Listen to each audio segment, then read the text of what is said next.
basically by comparing how the brain is much like a computer but so much more advanced. So they've been able to make distinctions between that, and that's how companies like Neuralink and Kernel and CTRL are able to develop these invasive and actually non-invasive technologies that they can read your neural activity from a distance. And they can actually translate brain signals into digital data. And it's kind of like, Sonia, I remember when you were talking about the I think we were talking about Aleister Crowley as Joe Rogan or something like that, and I was kind Yeah. of very hilariously debunking it. And the transfer of consciousness is possible through these experiments that they've been doing for all this time, you know. So they've learned how to link prosthetics to your brain and computers to your brain and virtual reality environments doing these experiments, right? They're using, like, so these waves, they all oscillate, which waves tend to do.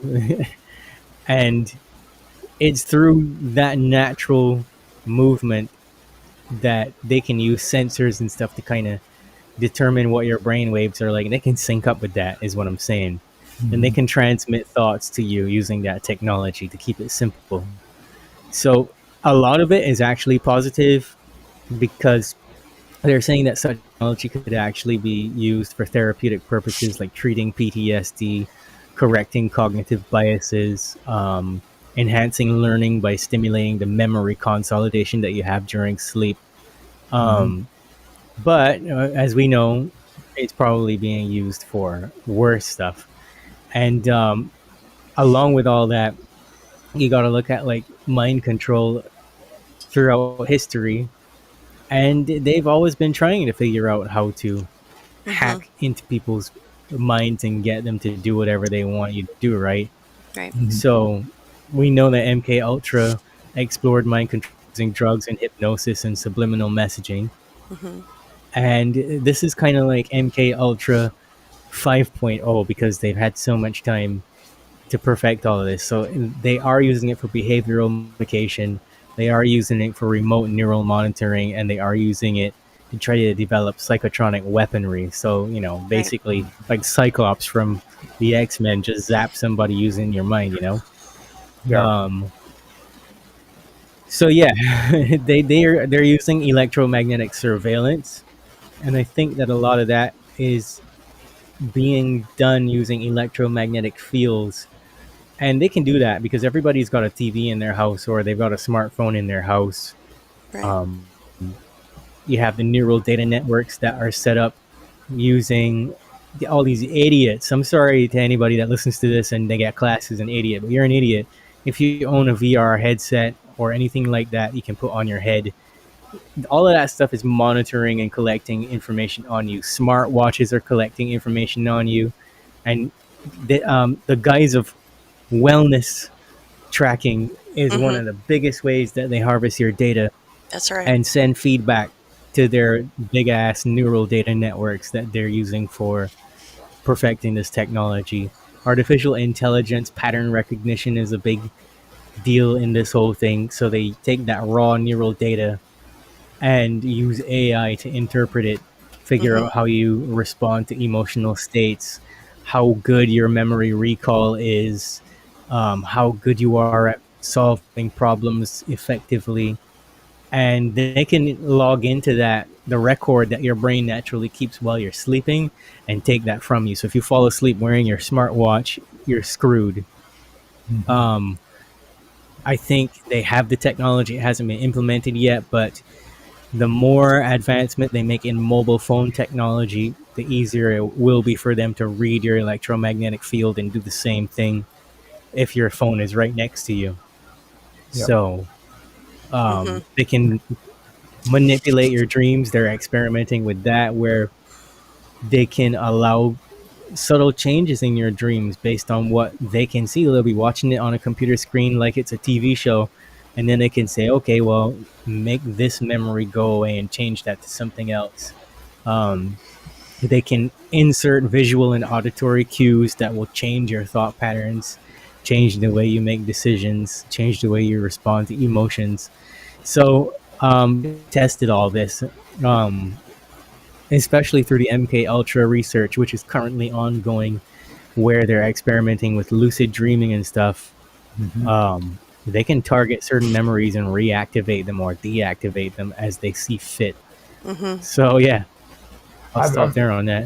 I've Wow. actually, with what you're saying there, it actually takes it even to a higher level than that too, because I've been doing research when it comes to the human brain and comparing that to a lot of this modern technology they're putting out.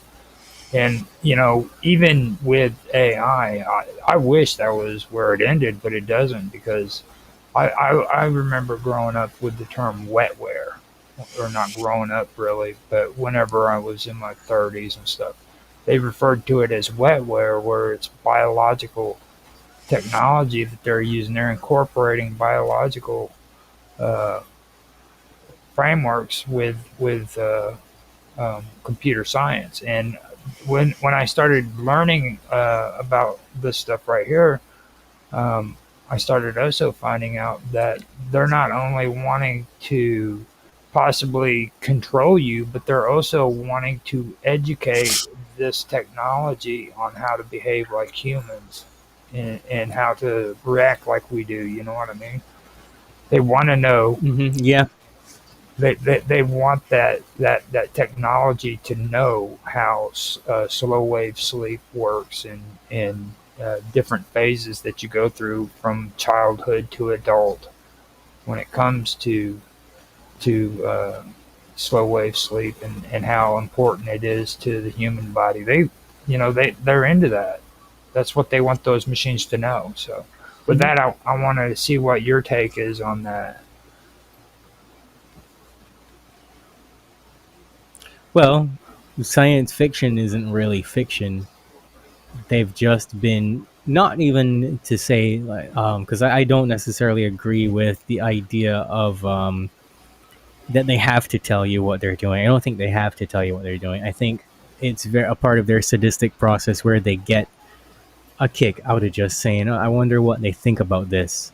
Right. And if they think it's cool, then we can get them to consent to us implementing this over a short or a long period of time, depending on how they react to it, right? So Mhm. you think about films like Inception or The Matrix, where you have human cognition pretty much infiltrated and manipulated, or just flat out hijacked. And you think about like Philip K. Dick and all the stuff that was very within the realm of contemporary speculative fiction. And a lot of the themes are basically the loss of mental sovereignty. That's all real stuff. I think maybe he was making a comment during his time period on it that became scarily real within a very short space of time after that. But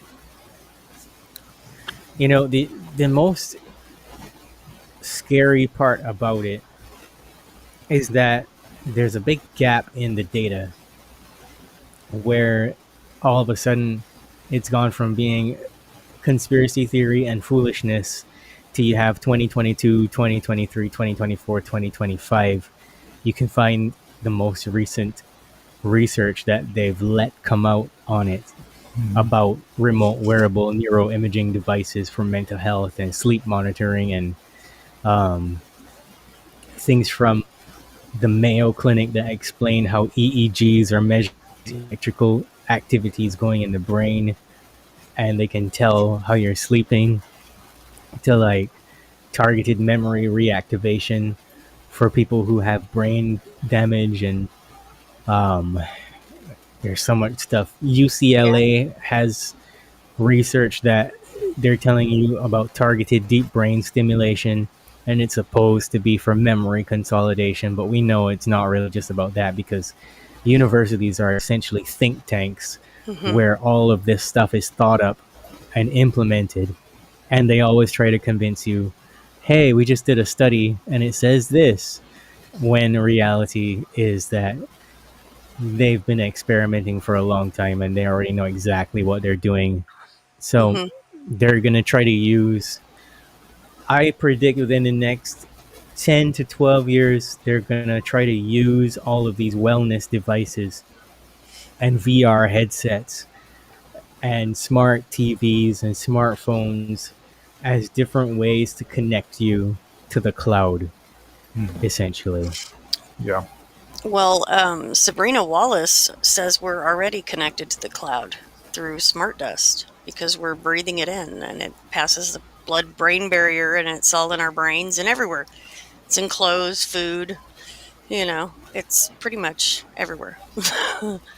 So, and she brings up college classes where they teach folks this, as well as tons and tons of research from even on the government websites, like the nanotechnology website and stuff. I mean, it's very, very in depth. It's going on like right now, really. Yeah. Yeah. And I know we've had conversations before where you really got excited about the hippocampus.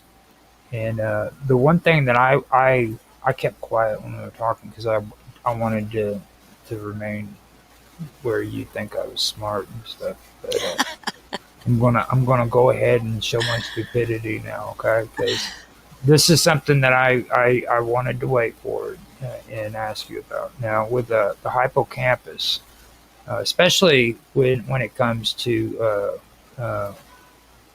memory, learning, and stuff like that. I know that it works real close with the neocortex, and it usually works during slow wave sleep.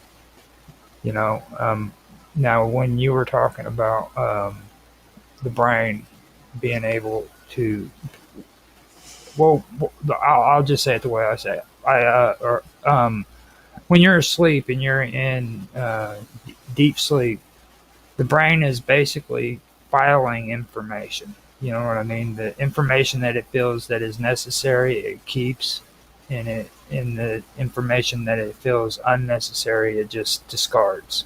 You know, and what I'm wanting to know is, do you think by any chance that there is some kind of technology that would be set up that would make it capable, or do you think it's possible where it would make it capable to where they can make you just forget on that premise alone?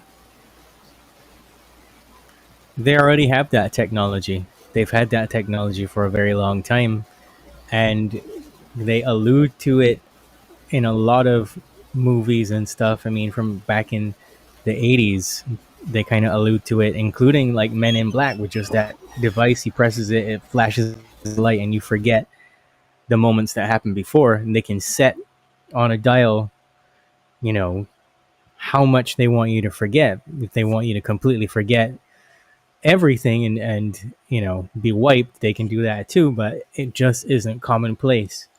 But I guess I have to get into it and provide context for the listeners because they weren't with us in that conversation, so they don't know what I'm talking about or what you're referencing, and they probably are also asking, if you're just a hypnotherapist, why do you know all of this? And the answer to that is, I'm a very curious person. I believe that curiosity is a form of love.